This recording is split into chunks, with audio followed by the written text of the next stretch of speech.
ಮನಸ್ಸು ಬದಲಾಯಿಸಿ ಅಲ್ಲೇ ಇರೋದಕ್ಕೆ ಸಿದ್ಧ ಆದ್ಯಾಮ್ಮ? ಇಲ್ಲ ಅಪ್ಪ,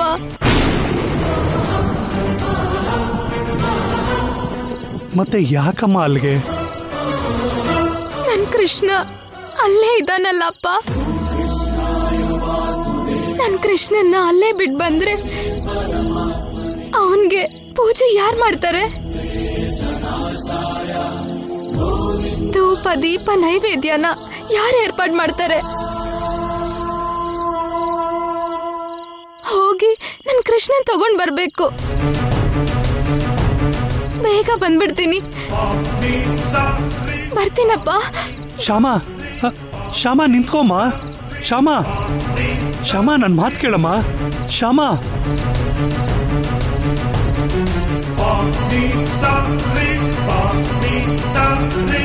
ಶ್ಯಾಮ ನಿಂತ್ಕೋಮ್ಮ. ಶ್ಯಾಮ, ಶ್ಯಾಮ ನನ್ನ ಮಾತು ಕೇಳಮ್ಮ. ನಿಂತ್ಕೋಮ್ಮ.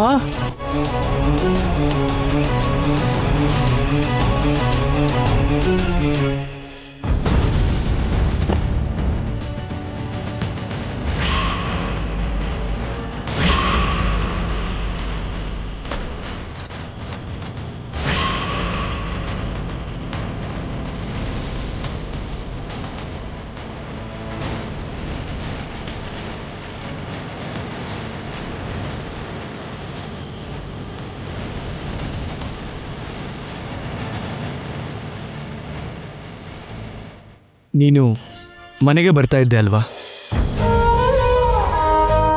ನಮ್ಮನೆಗೆ ಬರ್ತಾ ಇದ್ದೆ ತಾನೆ? ನನಗೆ ಗೊತ್ತು ನೀನು ಬರ್ತೀಯ ಅಂತ. ನೀನು ಊರಿಗೆ ಹೋದ್ರೂ ಕೂಡ ಮತ್ತೆ ವಾಪಸ್ ಬರ್ತೀಯ ಅಂದ್ಕೊಂಡೆ. ಆದರೆ ಮಧ್ಯದಾರಿಯಿಂದನೇ ವಾಪಸ್ ಬರ್ತಾ ಇದೆಯಾ. Good, very good. ನಾನು ಕೃಷ್ಣನ್ ಸಲುವಾಗಿ ಹೋಗ್ತಿದ್ದೀನಿ ಅನ್ನೋದನ್ನ ಗೊತ್ತಿಲ್ಲದೆ ಅವ್ರ ಮನೇಲಿರೋದಕ್ಕೆ ಬರ್ತಿದ್ದೀನಿ ಅನ್ಕೊಂಡಿದ್ದಾರೆ. ಪಾಪ. ಯಾಕೆ ಹಾಗೆ ನೋಡ್ತಿದ್ಯಾ? ನೀನು ವಾಪಸ್ ಬರ್ತಿರೋ ವಿಷಯ ನನಗೆ ಹೇಗೆ ಗೊತ್ತಾಯ್ತು ಅಂತಾನ? ನೀನು ದಿನ ಪೂಜೆ ಮಾಡೋ ಕೃಷ್ಣನ್ನ ಬಿಟ್ಟು ನೀನಿರಲ್ಲ ಅಂತ ನನಗೆ ಗೊತ್ತು.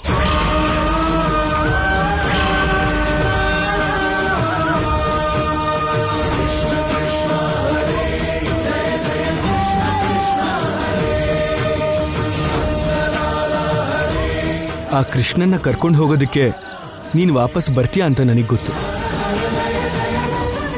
ಅದಕ್ಕೆ ನಿನಗೆ ಅಲ್ಲಿ ತನಕ ಬರೋ ಕಷ್ಟ ಬೇಡ ಅಂತ ನೀನು ಕೃಷ್ಣನ್ನ ನಾನೇ ನಿನಗೋಸ್ಕರ ಕರ್ಕೊಂಡು ಬಂದೆ.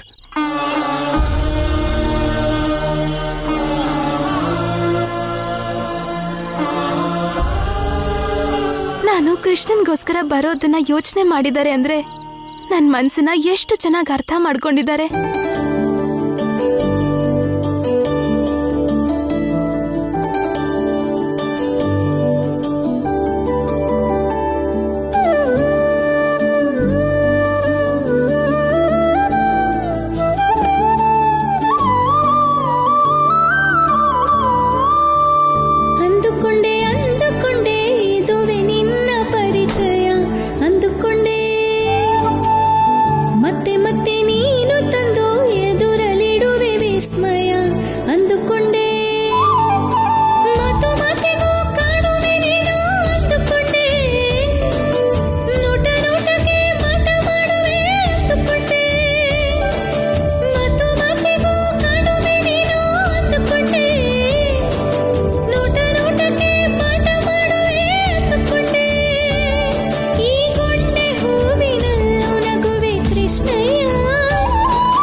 ತಗೊಂಡು ಹೋಗು.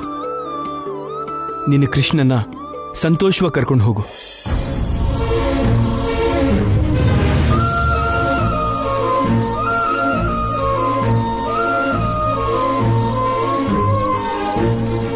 ನಿನಗೆ ಈ ಕೃಷ್ಣ ಮಾತ್ರ ಬೇಕಾ? ಆ ಕೃಷ್ಣ ಕೊಟ್ಟಿರೋ ವರ ಬೇಕಾಗಿಲ್ವಾ? ನೀವು ನನಗೆ ಕೃಷ್ಣ ಕೊಟ್ಟಿರೋ ವರ.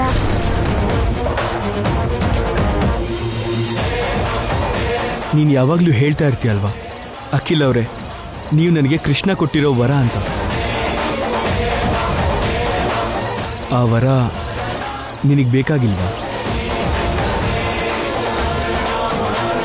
ಅದಕ್ಕೆ ಕೃಷ್ಣ ಕೊಟ್ಟಿರೋ ಈ ವರನ ಬಿಟ್ಟು ಈ ಕೃಷ್ಣನ್ನ ಮಾತ್ರ ಕರ್ಕೊಂಡು ಹೋಗ್ತಿದ್ಯಾ? ಗಂಡ ಹೆಂಡತಿ ಬಂಧದಲ್ಲೇನೆ ಜವಾಬ್ದಾರಿ ಇದೆ ಅಂತ ಅವತ್ತು ತಾತನ ಮುಂದೆ ಹೇಳಿದೆ ತಾನೆ. ಮತ್ತಿವಾಗ ಆ ಜವಾಬ್ದಾರಿ ಏನಾಯ್ತು? ಶ್ಯಾಮ, ಒಂದು ವಿಷಯ ಗೊತ್ತಾ? ದೇವರು ಹೆಣ್ಮಕ್ಳಿಗೆ ತುಂಬಾ ವರ ಕೊಡ್ತಾನೆ. ಅದರಲ್ಲಿ ಒಂದು ವರ ಗಂಡ. ಆದರೆ ಗಂಡ್ಮಕ್ಳಿಗೆ ಒಂದೇ ಒಂದು ವರ ಕೊಡ್ತಾನೆ. ಆ ಒಂದೇ ಒಂದು ವರನೇ ಹೆಂಡತಿ.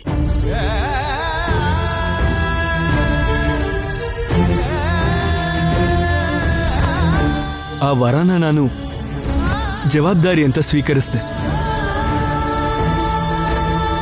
ಜವಾಬ್ದಾರಿ ಅಂತ ನನ್ನ ಗಂಡನಾಗಿ ನೀನು ಕೂಡ ಸ್ವೀಕರಿಸಿದ್ರೆ ಚೆನ್ನಾಗಿರುತ್ತೆ. ಒಂದ್ಸಲ ಯೋಚನೆ ಮಾಡು. ವಿವಾಹ ಧರ್ಮದ ಪ್ರಕಾರ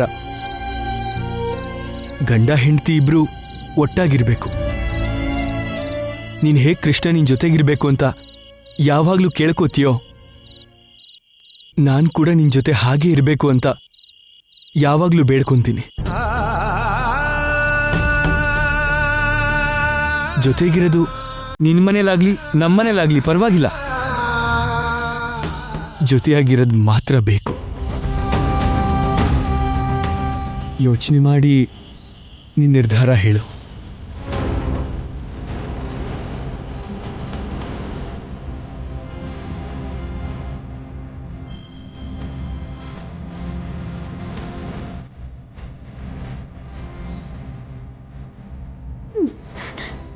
ಅಪ್ಪ, ನಾನು ನಮ್ಮ ಮನೆಗೆ ಹೋಗ್ಬೇಕು ಅನ್ಕೊಂಡಿದ್ದೀನಿ. ನೀವು ಕೂಡ ನಿಮ್ಮ ಮನೆಗೆ ಹೋಗಿ ಅಪ್ಪ.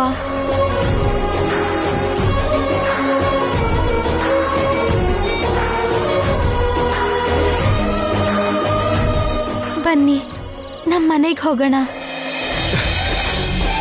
ಬರ್ತೀವಿ ಮಾವ ನಾವು. ಆಗ್ಲಪ್ಪ, ಆಗ್ಲಿ. ಬರ್ತೀನಪ್ಪ. ಹುಷಾರಮ್ಮ.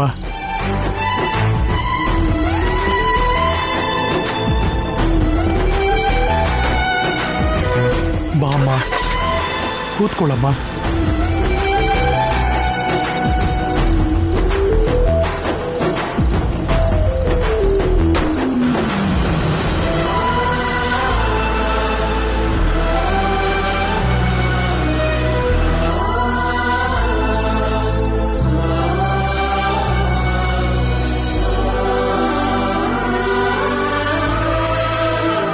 ಕೃಷ್ಣ, ಕಾಪಾಡ್ದ್ಯಪ್ಪ, ನನ್ನ ಮಗಳ ಸಂಸಾರನ ಕಾಪಾಡ್ದೆ.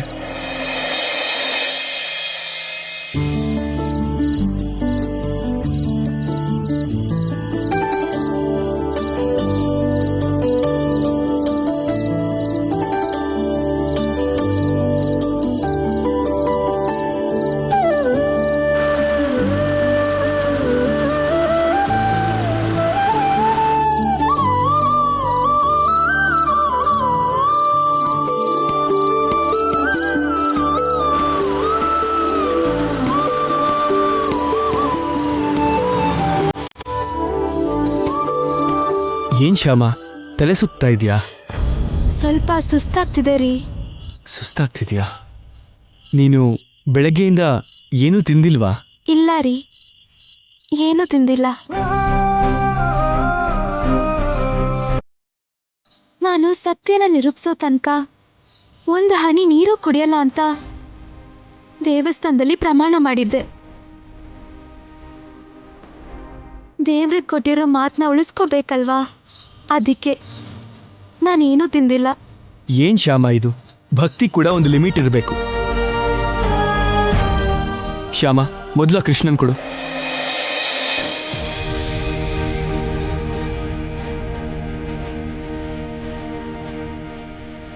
ಈಗ ಮೊದಲು ನೀರು ಕುಡಿ.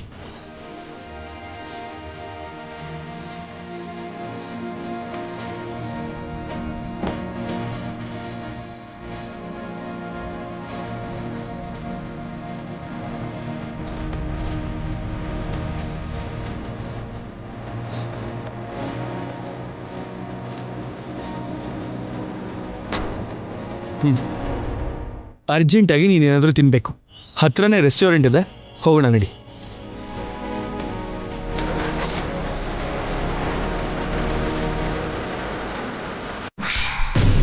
ಹೌದಾ? ಹೌದು, ಆ ಶ್ಯಾಮ ಹೊರಗಡೆ ಕಾಣೋ ಅಷ್ಟು ಅಮಾಯಕಿ ಅಲ್ಲ. ಏನ್ ಬೇಕಾದ್ರೂ ಮಾಡ್ತಾಳೆ. ಸಾಕ್ಷಿ ಆಧಾರ ಇಟ್ಕೊಂಡು ನಮ್ಮ ಗುಟ್ಟನ್ನ ಹೊರಗಡೆ ಹಾಕಿದಾಳೆ ಆ ಶ್ಯಾಮ.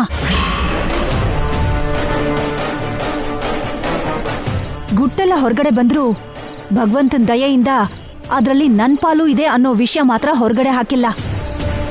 ಅಂದ್ರೆ ಎಲ್ಲ ನನ್ ತಲೆ ಮೇಲೆ ಬಂತಾ? ಹೌದು. ನಿನಗ್ ಒಳ್ಳೇದಾಗ್ಲಿ ಅಂತ ಬಯಸ್ತೀನಿ. ಅದಕ್ಕೆ ಇಲ್ಲಿ ನಡೆದಿದ್ದನ್ನ ನಿನಗೆ ಹೇಳ್ಬೇಕು ಅನ್ನೋದು ನನ್ನ ಕರ್ತವ್ಯ ಆಗಿತ್ತು. ಯಾವ ಕ್ಷಣದಲ್ಲಿ ಬೇಕಾದ್ರೂ ಪೊಲೀಸರು ನಿಮ್ಮ ಮನೆಗೆ ಬರಬಹುದು, ನಿನ್ನನ್ನ ಅರೆಸ್ಟ್ ಮಾಡಿದ್ರೂ ಮಾಡಬಹುದು. ಮೊದಲೇ ಗೊತ್ತಾದ್ರೆ ಹುಷಾರಾಗಿರ್ತೀಯ ಅಂತ ಹೇಳ್ತಿದ್ದೀನಿ. ಇಡ್ತೀನಿ.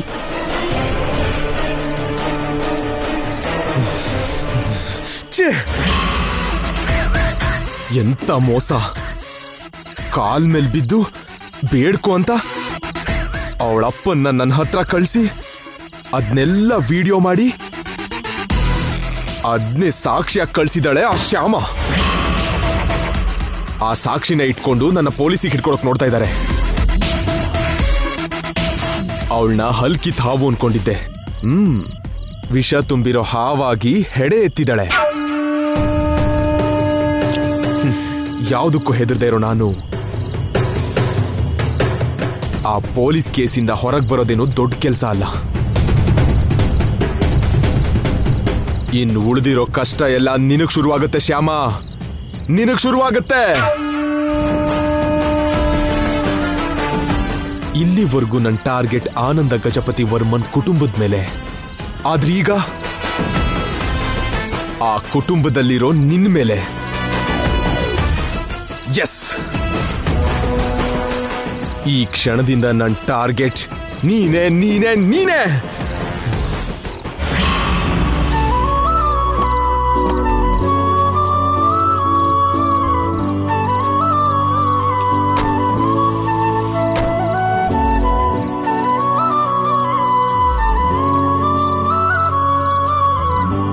ಯಾಕೆ ಶ್ಯಾಮ ನಿಂತ್ಬಿಟ್ಟೆ? ನಡಿ.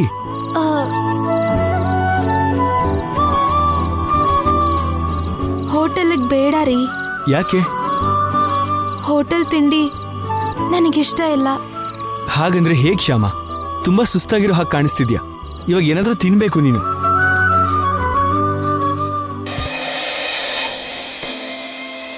ಅಲ್ಲಿ ನೋಡಿ, ಅಲ್ಲಿ ಜೋಳದ ಗಾಡಿ ನಿಂತಿದ್ಯಲ್ಲ, ಅದನ್ನ ತಿಂತೀನಿ.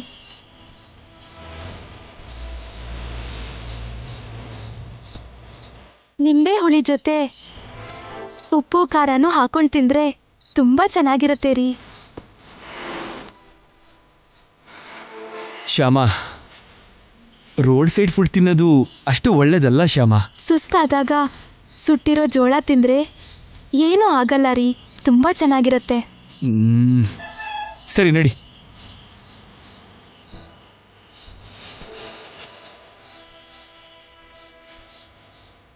ಏನಪ್ಪ ಸರ್, 2 ಜೋಳ ಮಾಡಿಕೊಡಿ. ಆಯಿತು ಸರ್.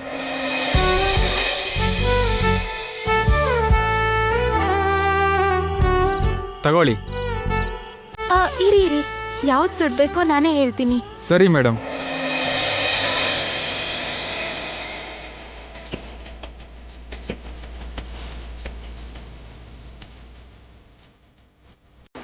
ಇದೆರಡು ಚೆನ್ನಾಗಿದೆ, ಇದನ್ನೇ ಸುಟ್ಕೊಡಿ.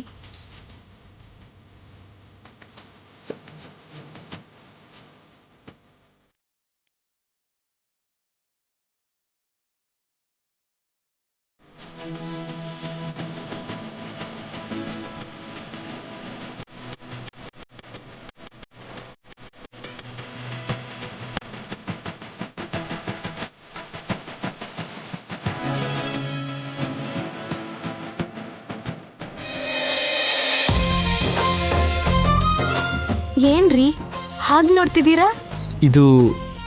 ಇದು ಹೇಗ್ ತಿನ್ನೋದು? ಓಹ್ ಅದಾ, ಇದನ್ನ ಹೇಗ್ ತಿನ್ನೋದು ಅಂದ್ರೆ ಹೀಗೆ. ಹೀಗ್ ತಿನ್ಬೇಕಾ? ಓಕೆ.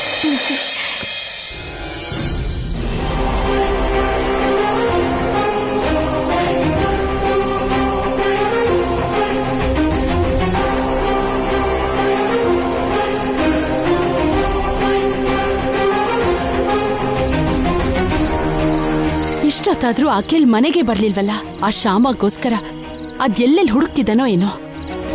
ಆ ಶ್ಯಾಮ ಸಿಕ್ಕದ್ಲೋ ಎಲ್ವೋ? ಸಿಕ್ಕಿದ್ರು ಕೂಡ ಅವಳೇನ್ ತಿರುಗ್ ಬರಲ್ಲ. ಜೀವನ ಪೂರ್ತಿ ಅವಳಿನ್ನೋ ತವರ್ ಮನೇಲೆ ಬಿತ್ತಿರ್ತಾಳೆ. ಹೌದು, ಅಲ್ಲೇ ಬಿದ್ದಿರ್ಬೇಕು. ಅವಳು ಇಲ್ಲಿಗೆಲ್ ಬರ್ತಾಳೆ? ಜೀವನ ಪೂರ್ತಿ ನನ್ನ ಮಗಳಿಗೆ ಹಾಡನ್ನ ಹಾಡ್ತಾನೇ ಇರ್ತಾಳೆ. ನೀವೇನು ಟೆನ್ಷನ್ ಮಾಡ್ಕೋಬೇಡಿ ಅತ್ತೆ. ಅಖಿಲ್ ಬೇಗ ಬರ್ತಾನೆ. ತಪ್ಪದೆ ಶ್ಯಾಮನ ಕರ್ಕೊಂಡ್ ಬರ್ತಾನೆ. ಅವಳನ್ನ ಕರ್ಕೊಂಡ್ ಬರ್ದೆ ಹೋದ್ರೂ ಪರವಾಗಿಲ್ಲ. ನನ್ ಮಗ ಮಾತ್ರ ಬೇಗ ಬಂದ್ರೆ ನಂಗಷ್ಟೇ ಸಾಕು.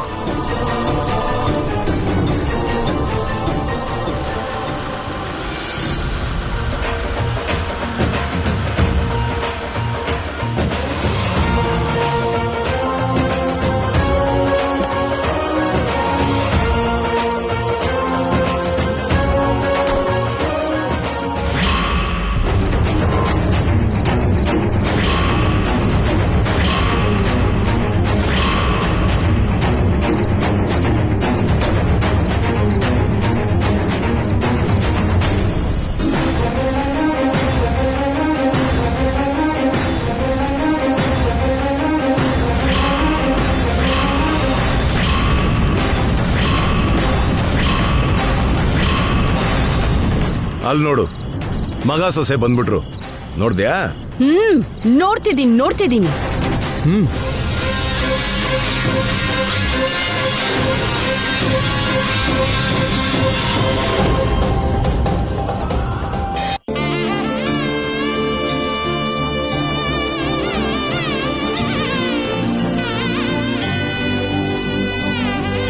ಕೃಷ್ಣ, ನಾವು ನಮ್ ಮನೆಗ್ ಬಂದಾಯ್ತು.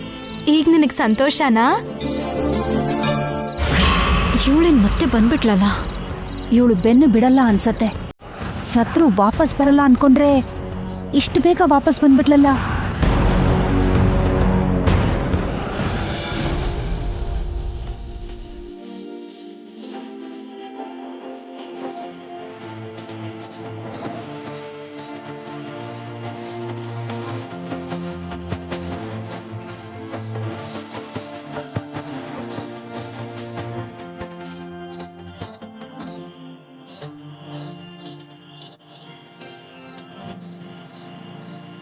ಅವಳ ಮೇಲಿರೋ ಆರೋಪನ ಬೆಂಕಿಯಲ್ಲಿ ಕರಗಿಸಿ ಅಗ್ನಿ ಪ್ರವೇಶ ಮಾಡಿ ಅತ್ತೆ ಮನೆ ಕಾಲಿಡ್ತಿದ್ದಾಳೆ ನನ್ನ ಸೊಸೆ.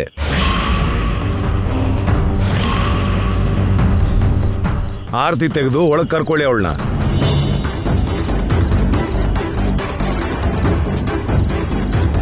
ಏನ್ ಹಾಗೆ ನೋಡ್ತಿದ್ಯಾ? ಆರತಿ ಎತ್ತಿ ಅವಳನ್ನ ಒಳಗ್ ಕರ್ಕೊಂಬ ಅಂತ ಹೇಳ್ದೆ, ಕೇಳಿಸ್ಲಿಲ್ವಾ? ಕೇಳಿಸ್ತು. ಐಶ್ವರ್ಯ, ಆರ್ತಿಗ್ ವ್ಯವಸ್ಥೆ ಮಾಡಿ ಹೋಗು.